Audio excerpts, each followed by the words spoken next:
नमस्ते दोस्तों, राम राम। मेरा नाम है संदीप और इस बार मैं आया हूँ अपनी बहुत यूनिक जर्नी को लेके, जो अक्सर गर्मियों में लोग प्लान करते हैं कि क्यों ना पहाड़ों में जाके थोड़ा टाइम बिताया जाए। दोस्तों, जयपुर से बहुत इजीली अप्रोच मिलती है चंडीगढ़ के लिए, और एक ट्रेन चलती है गरीब रथ एक्सप्रेस, जो आपको रात को चल के सुबह मॉर्निंग में चंडीगढ़ उतार देती है।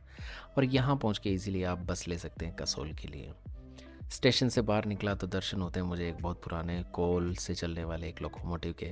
और बड़ा इंटरेस्टिंग फील होता है कि यार किस टाइम की बातें रही होगी ये सब इंजन्स। यहाँ से निकलता हूँ मैं अपनी बस के लिए दोस्तों। तो बस मुझे मिलती है सेक्टर 43 से। तो नॉर्मली इजीली हम पहुँच जाते हैं वहाँ एक मिनी बस लेके। और यहाँ पहुँचने के बाद लगभग आधे घंटे में मुझे बस मिलती है कसोल के लिए। वैसे कसोल नहीं जा रही होती है, वो बस जा रही होती है भुंतर, और वहाँ से मुझे चेंज करनी थी गाड़ी।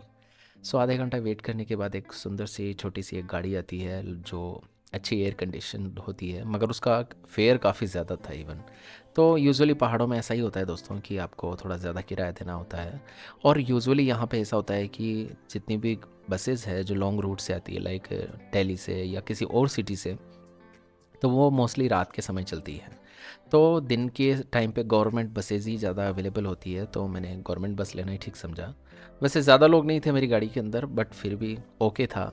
लोगों से बात करते हुए इजीली मेरा रास्ता पार होना शुरू हो जाता है भुंतर के लिए।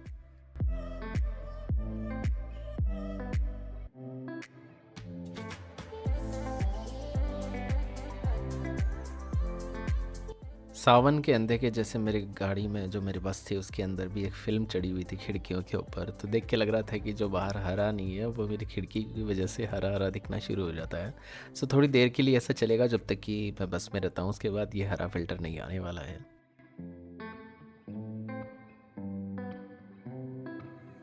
माँ कसम दोस्तों, जब भी आप हिमाचल जाते हैं और ख़ास तौर से अगर आप दिन में जा रहे हैं, जगे हुए हैं, तो आपकी बहुत शुरू शुरू के अंदर तो आपकी कुछ चीखें निकलने वाली होती है, और अचानक से ही मेरे को पैसेंजर्स हैं मेरी तरफ देखना शुरू होते हैं कि क्या हुआ। तो पता चलता है कि भाई तुम सबसे पीछे बैठे हो, और जब भी टर्न आता है तो उस टाइम आपकी बस एक हेलीकॉप्टर से कम नहीं होती है।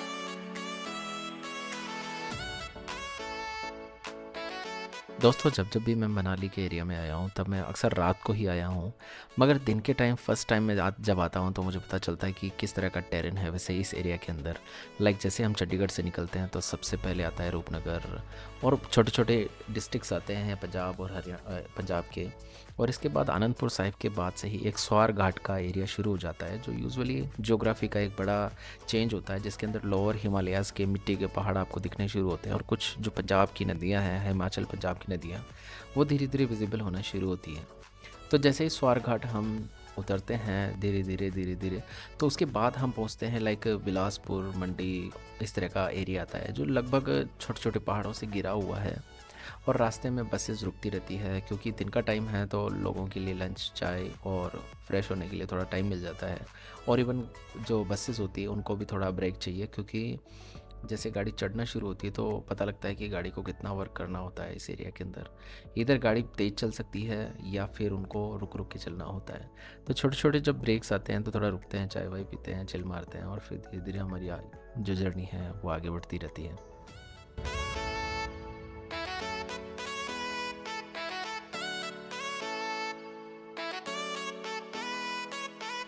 चंडीगढ़ से लगभग 5 से 6 घंटे हम रोड पे बस से चलते रहते हैं। तो उसके बाद मंडी फाइनल एक ऐसा स्टेशन आता है जिसके बाद लगता है कि शायद अब पूरा रोड जो है वो रिवर साइड चलता रहता है।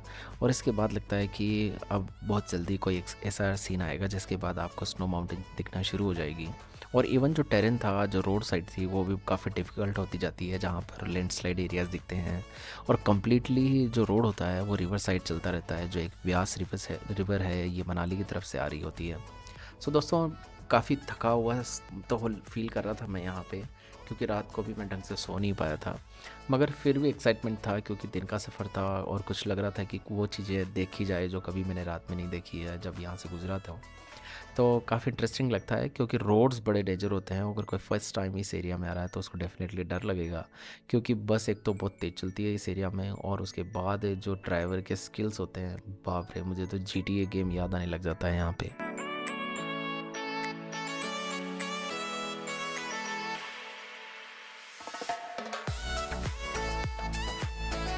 अपने रास्ते में बहुत सारी नदियाँ, बहुत सारे डैम्स, बहुत सारे पुल पार करते हुए, बहुत सारी टनल्स इवन पार करते हुए मैं जब मंडी से आगे बढ़ता हूँ दोस्तों, तो अचानक से ही एक अच्छा खुला सा एरिया आता है। इसे बरसेनी बोलते हैं वैसे। बरसेनी नाम की जो जगह है, वहाँ से मेरी बहुत पुरानी यादें भी जुड़ी हुई, जहाँ मैं कभी रुका था। और काफ़ी ऐसा लगता है कि बड़ा नेशनल हाईवे से आ जाता है इस एरिया के अंदर, और ये लगभग मनाली तक एग्जैक्टली ऐसा ही चलता है। सुनने में आया कि ये रोड काफ़ी डैमेज हो गया है अभी बारिशों के अंदर। सो यहाँ से चलते हुए मैं पहुँचता हूँ भुंतर, और यहाँ लगभग आधा घंटा वेट करने के बाद मुझे बस मिलती है कसोल के लिए। सो दोस्तों, बारिश शुरू हो जाती है और यहाँ देखने से ऐसा लग रहा था कि काफ़ी मौसम ख़राब है, क्योंकि नदियों का पानी कम्प्लीटली गंदा आ रहा था। तो मतलब मटमैला पानी आ रहा था, जो डायरेक्टली इंडिकेट कर रहा था कि ऊपर पहाड़ों में अच्छी खासी बारिश है। तो लगभग मुझे यहाँ पहुँचते पहुँचते हो जाती है 6-7 बजने जितना टाइम हो जाता है मुझे। और लगभग मैं सुबह से ही चला हुआ था 8-9 घंटों से। तो मैं एट द लास्ट ऐसा था कि आराम से हॉस्टल पहुंच जाऊंगा दिन के उजाले में। और यहाँ आते आते मुझे काफ़ी अच्छा फील होने लग जाता है, क्योंकि ठंडा मौसम हो जाता है। जब मैं गर्मियों में चला था चंडीगढ़ से, तो यहाँ तक आते आते तो मुझे अपना कोट निकालना पड़ा था।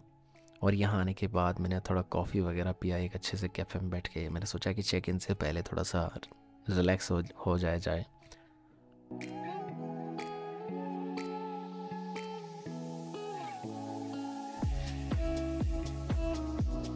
एक थका देने वाले सफ़र के बाद फाइनली मैं पहुंचता हूं शाम तक अपने हॉस्टल, चेक इन करता हूं। और सबसे अच्छी बात थी कि मेरा हॉस्टल लिटरली बहुत अच्छी लोकेशन पे था, कसोल के, बहुत ज़्यादा चलना नहीं था। और बहुत अच्छी लोकेशन पे होने से वहां से व्यूज़ बहुत अच्छे थे। तो लगातार बारिश हो रही थी, तो मैंने सोचा क्यों ना बिस्तर पकड़ा जाए और अच्छे से नींद निकाली जाए।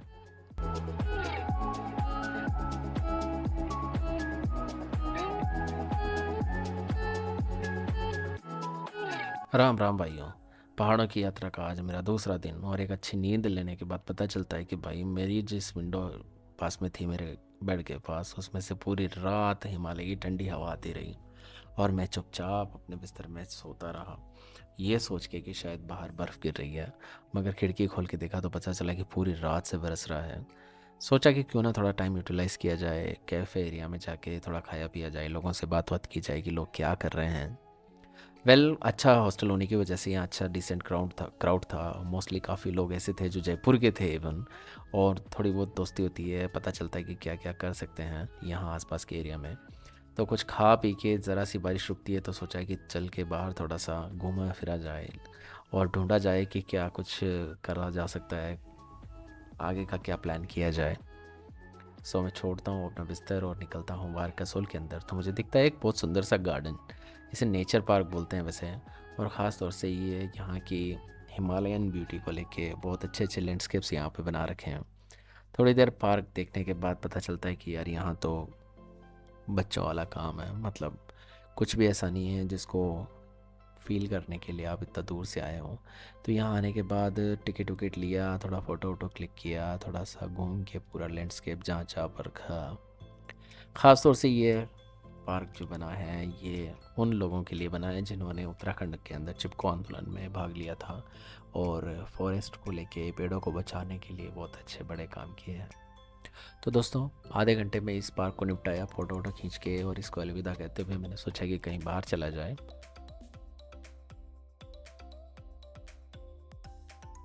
बाहर बैठ के ढाबे पे जब चाय पी रहा था, तो किसी ने मुझे बताया कि यहाँ से एक रास्ता जाता है चलाल, एक छोटा सा गांव है जहाँ पर काफ़ी टूरिस्ट जाते हैं नेचर को देखने के लिए। तो आप चलाल के लिए भी जा सकते हो, पास ही एरिया है। और धूप निकलने लगी थी, तो मैंने सोचा कि क्यों ना चलाल की ओर थोड़ा चला जाए और वहाँ के कैंप साइट्स को देखा जाए कि किस तरह के व्यूज़ है वहाँ से। तो थोड़ा सा चलने के बाद काफ़ी ऐसा लगा कि यार मौसम ख़राब ना हो जाए, क्योंकि जंगल के रास्ते होते हैं। कहीं कई जगह तक तो आपको कैफ़ेज़ मिलते हैं, बट सडनली ऐसा होता है कि कई जगह आप बिल्कुल खुले में होते हैं। तो थोड़ी देर चलने के बाद लगा कि यार अब आगे नहीं चल पाएंगे, क्योंकि ज़्यादा लंबा जाने पे मौसम ख़राब, और इतना सेकंडों में वहाँ मौसम बदल जाता है पहाड़ों के अंदर। सो मैंने कहा कि चलो ज़्यादा दूर नहीं जाते हैं, फिर से चाय मैगी का नाश्ता करता हूँ रिवर साइड पे बैठ के, और बेवकूफ़ी देखता हूँ मैं उन लोगों की जो यहाँ पर नए नए आए होते हैं और पत्थरों के ऊपर चढ़ के डेंजरस फोटोग्राफी कर रहे होते हैं। सो फाइनली बारिश का इंतज़ार था, वही आती है और मैं निकलता हूँ वापस अपने अगली डेस्टिनेशन की ओर। और बस स्टॉप पे आके मैं बस लेके मणिकरण आ जाता हूँ। मणिकरण हार्डली यहाँ से 10 से 12-15 किलोमीटर दूर होगा। लगभग 50 रुपए की टिकट लेके मैं बस में बैठता हूँ, और लगभग आधे घंटे में मुझे बस मणिकरण उतार देती है।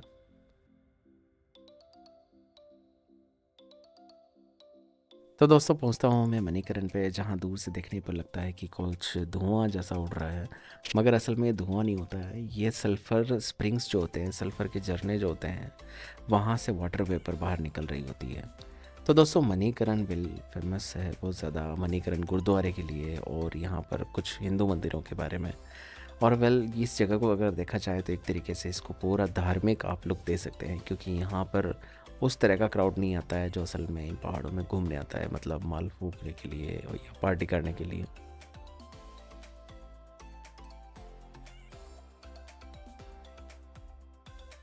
मैं जैसे ही गुरुद्वारे पहुंचता हूं तो मौसम में एक बहुत ज़बरदस्त बदलाव होता है और अचानक से बारिश और स्नो फ्लैक्स गिरना शुरू हो जाती है और एक बार के लिए जितना भी क्राउड होता है, जितनी भीड़ होती है, वो इधर उधर भागने लगती है। वेल ये पहाड़ों के अंदर बहुत मिनटों में बदलने वाला जो मौसम होता है, मतलब कभी बारिश कभी धूप, उनमें से एक होता है। थोड़ी देर बाद जब मौसम साफ़ होता है तो मैं आराम से कैंपस में पहुंचता हूं, गुरुद्वारा कैंपस में, और देखता हूं कि कितना ज़बरदस्त, कितना बड़ा गुरुद्वारा बनाया हुआ है इन पहाड़ों के बीच में। और लगता है काफ़ी सारे लोग यहाँ मेले वेले के टाइम पे रुक सकते हैं। यहाँ आने के बाद एक बार के लिए दर्शन किया, माथा टेकने के बाद आराम से बैठा मैं जहाँ पाठ हो रहा था गुरु ग्रंथ साहिब का। और बहुत इम्प्रेसिव लगा गुरुद्वारा, क्योंकि ये गुरुद्वारा है गुरु नानक जी की जो उदासियाँ थी, जिसके अंदर गुरु नानक ने पूरा देश देखा था, घूमा था, उस समय से जुड़ा हुआ कोई कहानी या किस्सा है जो इस गुरुद्वारे से जुड़ा हुआ है। यहाँ पर काफ़ी सिख तो नहीं थे, मगर मुझे तो ऐसा ही लगा कि काफ़ी हिंदू लोग भी यहाँ आते रहते हैं और लंगर खाते हैं, भगवान का नाम लेते हैं।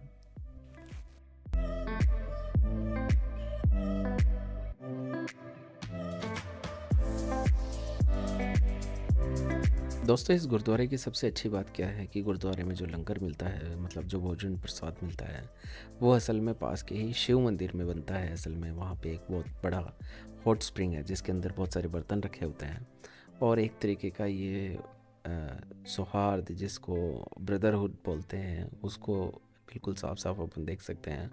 तो मैं जब यहाँ पहुँचा तो मैंने खाना खाने के साथ साथ प्रसाद पाने के अलावा सेवा भी की लगभग 1 घंटे तक। और काफ़ी अच्छा लगा, सुकून मिलता है जब हम लोगों को ऐसा मौका मिलता है कि हम किसी को खाना खिलाएं या सेवा कर पाएँ मंदिर, गुरुद्वारे या कहीं पे भी वो जगह जहाँ लोगों से पैसा लिए बगैर उनका पेट भरा जा रहा हो।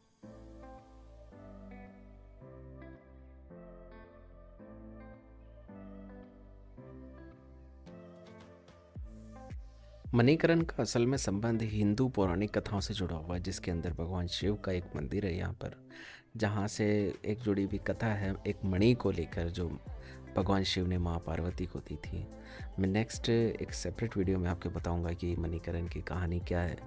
मगर मणिकरण में सबसे ज़रूरी और सबसे जो मेन है वो है महादेव का एक मंदिर, जहाँ पर आपको उबलता हुआ पानी दिखेगा और आपको आश्चर्य होगा कि दोस्तों कुदरती तौर पर इतना गर्म पानी कैसे धरती से प्रकट हो सकता है। जो स्थान, जो जगह भी सर्दियों के बीच है, मतलब इतना माइनस में टेम्परेचर चला जाता है सर्दियों में यहाँ का, और वहाँ पर इतना खोलता हुआ पानी देखने को मिलता है, ये किसी सरप्राइज से कम नहीं है दोस्तों।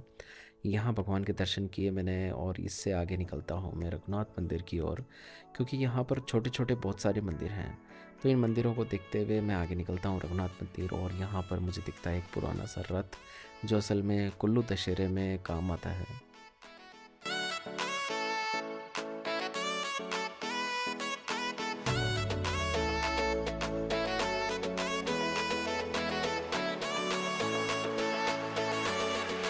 दोस्तों वैसे तो मणिकरण एक बहुत छोटा सा कस्बा है जहाँ पर आप पैदल ही घूम सकते हैं पूरा एरिया, लाइक गुरुद्वारा साहिब हो या मंदिर हो बाकी के। तो धीरे धीरे चलते हुए मैं आगे बढ़ता हूँ और यहाँ पर मैं जाता हूँ एक रघुनाथ मंदिर में, जो भगवान राम को समर्पित एक मंदिर है, बहुत सुंदर सा। कैंपस बहुत बड़ा है, बिल्कुल गुरुद्वारे की तरह इसमें भी बहुत सारे कमरे हैं जहाँ लोग ठहरते हैं अक्सर। भगवान के दर्शन करने के बाद आसपास के कुछ और भी मंदिर होते हैं जिनके अंदर मुझे सबसे इंटरेस्टिंग लगता है इनका आर्किटेक्चर। सो दोस्तों जब आप जाएं यहाँ पर तो हिमाचल साइड का जो आर्किटेक्चर है वो भी आप देखना ना भूलें, जो नागर स्टाइल होती है मंदिरों की। इसके अलावा यहाँ मंदिरों के अंदर कुछ देवी के मंदिर भी हैं जो पहाड़ों में देवियों का बहुत मतलब बहुत सारे देवस्थान हैं देवियों के। तो यहाँ सब दर्शन करने के बाद मेरे को फाइनली घर पहुँचना होता है, हॉस्टल जाना होता है। तो पूरा दिन मेरा यहाँ लग जाता है। और सबसे इंटरेस्टिंग बात है कि मेरी रुचि भी है, मेरा इंटरेस्ट है स्पिरिचुअलिटी के अंदर। तो काफ़ी अच्छा लगता है, पीसफुल फील होता है यहाँ आके, क्योंकि एक तो पहाड़, झरने और बादल सब कुछ एक अलग तरीके से हमें कुछ कहने की कोशिश कर रहे होते हैं। और अच्छी बात है कि मेरा पूरा दिन यहाँ अच्छे से बीता, लंगर में सेवा की, मंदिरों में अच्छे दर्शन हुए मेरे। और यहाँ से फाइनली मैं अपनी बस लेता हूँ और फिर अपने पहुँचता हूँ हॉस्टल में, क्योंकि अगले दिन मुझे अपने ट्रैक के लिए तैयार होना होता है। और अच्छी बात है कि जितना पैदल चल पा रहे होते हैं वो इतना अच्छा लगता है कि ना आप परेशान होते हैं और आप अपने पैदल पैदल घूमते हुए हर किसी चीज़ को एक्सप्लोर करते हुए आगे बढ़ रहे होते हैं।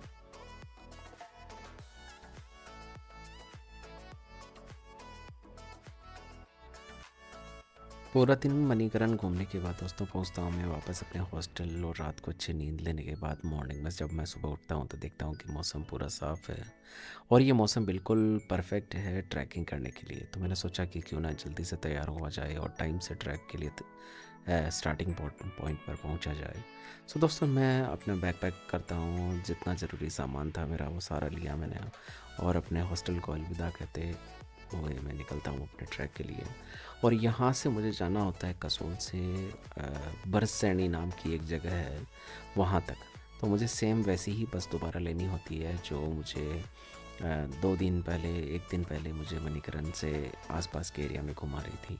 सो दोस्तों अपने हॉस्टल को बाय बाय बोलते हुए मैं निकलता हूँ अपनी ट्रिप के लिए और कोशिश करता हूँ कि कोई मुझे मिल जाए ऐसे लोग जो उसी ट्रैक पे जा रहे हो, क्योंकि आप बहुत इंट्रोवर्ट ना रहें इन पहाड़ों के अंदर। क्योंकि जब आपको अच्छा ग्रुप मिल जाता है तो एक बात करने के लिए कोई होता है आपके साथ। इवन आप किसी प्रॉब्लम में होते हैं या कोई प्रॉब्लम में हो तो आपको बड़ा कंफर्ट फील होता है कि कोई मदद कर सकता है आपकी वहाँ पे।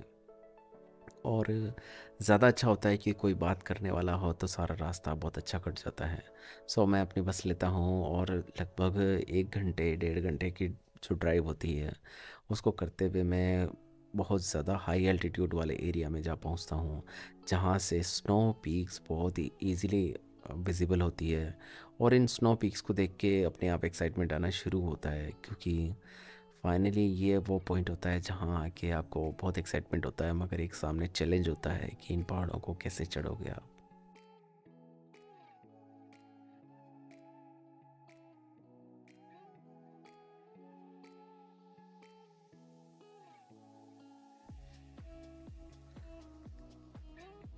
तो दोस्तों बरसेनी पहुंचते पहुंचते जो स्टार्टिंग पॉइंट है ट्रैकिंग का, वहां तक पहुंचने से पहले मुझे 5 लोग मिल जाते हैं जो उस सेम ट्रैक पे जा रहे थे। और बड़ा इंटरेस्टिंग होता है कि मुझे आगे ट्रिप में बहुत मज़ा आता है इन लोगों के साथ में। और हर कोई बंदा एक दूसरे से बहुत डिफरेंट होता है।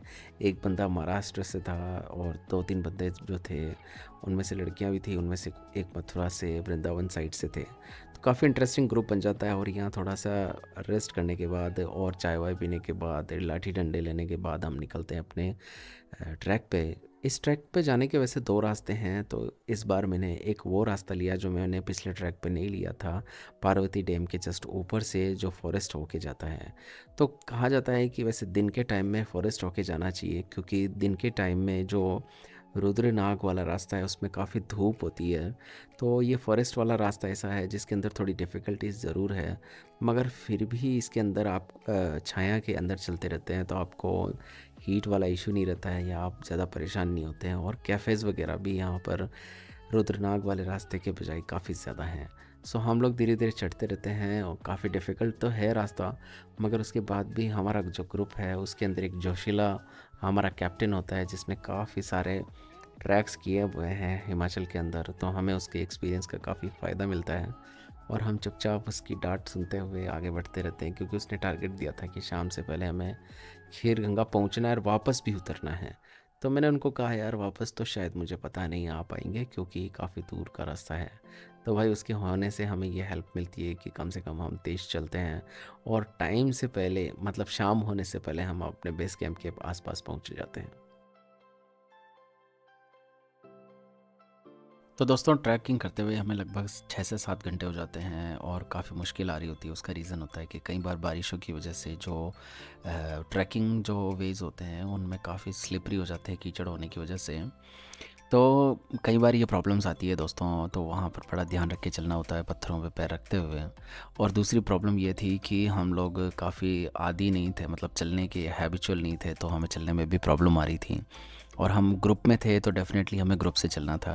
तो कई बार हम रास्तों में रुकते, चाय पीते, बड़े क्यूट से ढाबे वगैरह मतलब रेस्ट रूम्स होते थे जहाँ पर प्लास्टिक के तिरपाल में लोगों ने अपने कुछ कुछ रेस्टोरेंट जैसे बना रखे होते हैं, जहाँ पर यूजुअली आपको मैगी तो पक्के से मिलेगी, देन चाय पराठा, ऐसा कुछ लोकल जो खाना है वो यहाँ इजीली आपको गर्मा गर्म सर्व करते हैं लोग बाग। यहाँ आने के बाद थोड़ा सा टाइम हमारा बीता जा रहा था क्योंकि मौसम का कुछ भी भरोसा नहीं था, तो चढ़ते हुए हमें थोड़ा टाइम लगता है। मगर हम जैसे ही ऊपर पहुंचते हैं दोस्तों, तो सबसे बड़ा मिरेकल होता है। और वो मिरेकल इस फॉर्म में आता है कि वहाँ हमारे पहुंचते ही स्नोफॉल शुरू हो जाती है। और मैंने लाइफ में फ़र्स्ट टाइम स्नो को फॉल होते हुए देखा है, मतलब कैसे स्नो फ्लैक्स गिरते हैं इतने सुंदर तरीके से कंटिन्यूसली। और लगभग 1 डेढ़ घंटा हम जब पहुंचते तो उसके बाद यहाँ स्नोफॉल होती रहती है। सीरियसली हम में से तो सभी लोग इतने एक्साइटेड हो गए थे कि सर्दियों में जो स्नोफॉल होती है वो हमें गर्मियों में देखने को मिल रही है। तो ऊपर पहुंचने के बाद हम लोगों ने मात्र 500 रुपये पर हेड पे एक टेंट लिया जिसमें हम 2 लोग रहने वाले थे। उसके अलावा उसने 1 टाइम का खाना और 2 टाइम की चाय भी हमें ऑफ़र की। तो ये हमारे लिए एक बहुत अच्छी और बढ़िया डील थी, तो हमने उसको जल्दी से डन किया। और उसका एक शामियाना सा लगा हुआ था, मतलब एक टेंट था जिसके अंदर हम फटाफट बैठ गए। और अच्छा उसने खाने का फटाफट से बना दिया, गर्म चाय बना दी और खाना वाना हमने खाया। रात होने पर थोड़ा-सा यहाँ प्रॉब्लम होती है कि ये लाइट नहीं होती है क्योंकि सभी इलेक्ट्रिसिटी वहाँ जनरेटर से प्रोवाइड हो रही होती है। तो टाइम से यहाँ सोना होता है, मगर अचानक से हमारे साथ ये होता है कि कोई जानवर होता है जो आके हमारे टेंट पे गिर जाता है, तो हम लोग थोड़ा-सा परेशान हो जाते हैं और सोचने लगते हैं कि क्या जानवर हो सकता है। लाइक वहाँ बहुत सारे कुत्ते थे वैसे तो, मगर फिर भी मतलब थोड़ा डर जाते हैं कई बार क्योंकि बहुत साइलेंस होता है और उस साइलेंस के अंदर निकल के बाहर एक दूसरे से बतियाने लगते हैं और बार बार वहाँ के बंदे बोलते हैं कि भाई अंदर चले जाओ, यहाँ स्नो लेपर्ड्स भी रहते हैं। तो और बेयर भी होते हैं, बहुत सारे भालू जो खाने की वजह से इधर उधर घूमते रहते हैं। हाँ, थोड़ी देर सोते हैं, आखिरकार नींद आने में तो बड़ी दिक्कत होती है क्योंकि चारों तरफ बर्फ़ और बहुत ज़्यादा हद से ज़्यादा ठंडी थी, मगर क्या करें, नींद तो निकालनी थी।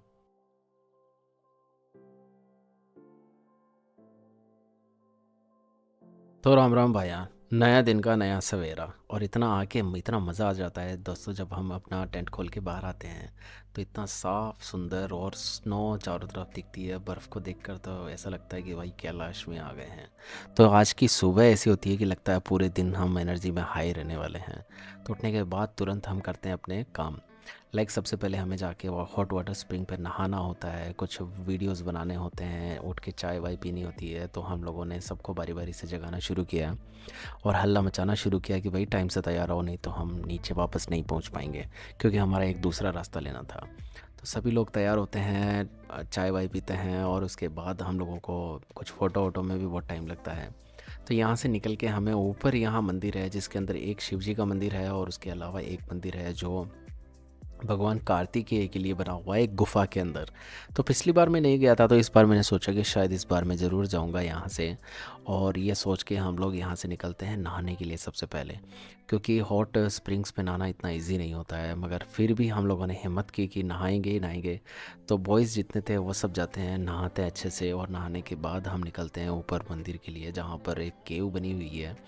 और एक छोटे से मंदिर के अंदर जो कार्तिकेय मुरुगन भगवान है उनका एक छोटा सा मंदिर बना रखा है। और वहाँ तक जाके हम अपने कैंप साइट की एक अच्छी सा व्यू देखते हैं और इसके बाद हम लोगों को निकलना होता है वापस अपने अपने घर के लिए।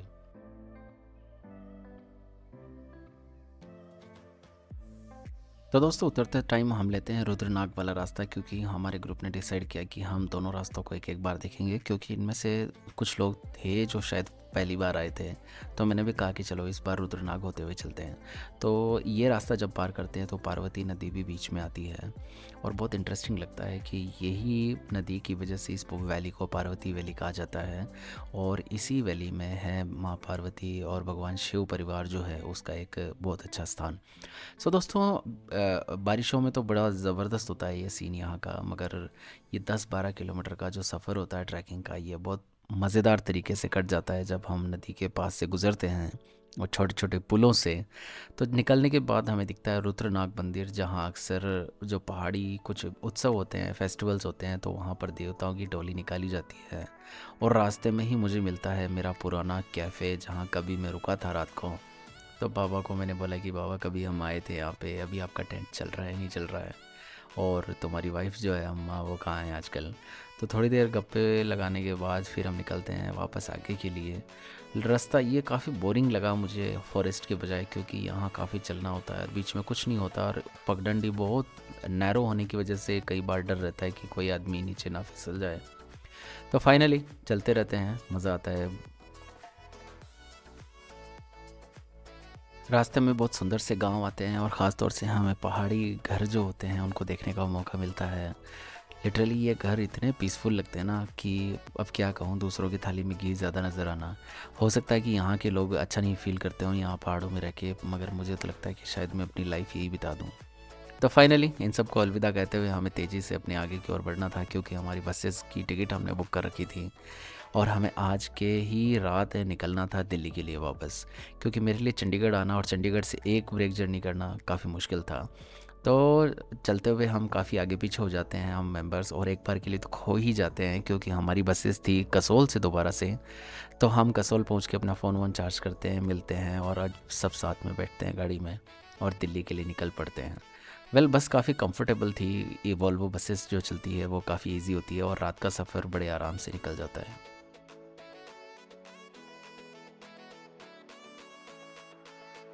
तो राम राम भाई साराना, आज मेरे यात्रा का है 5वां दिन। सूरत चलते हुए हम पहुंचते हैं झाड़ू वाले की दिल्ली में, जिसे दिल वालों की दिल्ली भी बोला जाता है। दोस्तों, यहाँ पहुंचने के बाद मेरे साथ एक घटना होती है। उसमें मुझे पता लगता है कि मेरी ट्रेन शाम को 5 बजे है, जिसमें मुझे टिकट मिल सकती है जयपुर के लिए।